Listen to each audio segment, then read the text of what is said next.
Sosok Agus nekat tikam istri 5 kali hingga tewas saat live karaoke di Facebook, cemburu dengan mantan suami. Detik-detik seorang suami diserdang berdagai menikam istrinya menggunakan pisau hingga tewas kini menjadi sorotan. Peristiwa suami tikam istri ini terjadi saat sang istri asyik karaoke bersama keluarga sambil live Facebook pada Sabtu, 2 November 2024, malam. Sang suami, Agus Herbin Tambun tega menghabisi nyawa istrinya Hertalina Simanjuntak karena cemburu istrinya sering berhubungan dengan mantan pacar.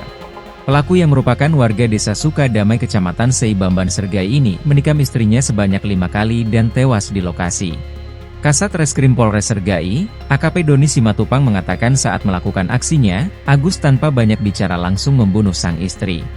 Bahkan kejadian tersebut sempat terekam dan masuk live di media sosial.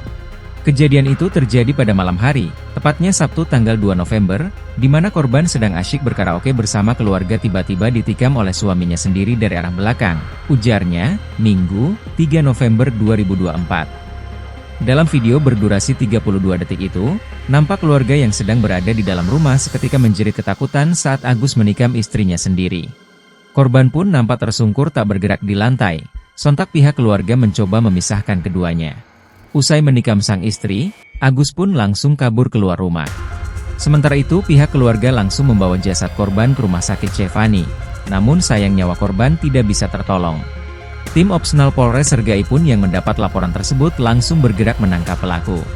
Tak sampai 24 jam, Agus diringkus saat bersembunyi di rumah kerabatnya yang berada di Desa Pon, Kecamatan Seibamban. Tersangka saat ini sudah berhasil kami ringkus, bersama pisau yang digunakan untuk menikam korban, katanya. Dari penyelidikan, diketahui Agus nekat melakukan aksinya karena cemburu dan sakit hati istrinya itu dianggap sering berhubungan dengan mantan suaminya. Pelaku mengaku tindakannya didorong sakit hati dan cemburu. Merasa Hertalina sering berhubungan dengan mantan suaminya, ia juga menjelaskan bahwa pisau yang digunakannya adalah milik Hertalina yang biasa digunakan untuk memotong jeruk, sebutnya. Saat ini tersangka sudah diamankan dan sedang menjalani pemeriksaan lebih lanjut di Satreskrim Polres Sergai. Download Tribun X sekarang, menghadirkan lokal menjadi Indonesia.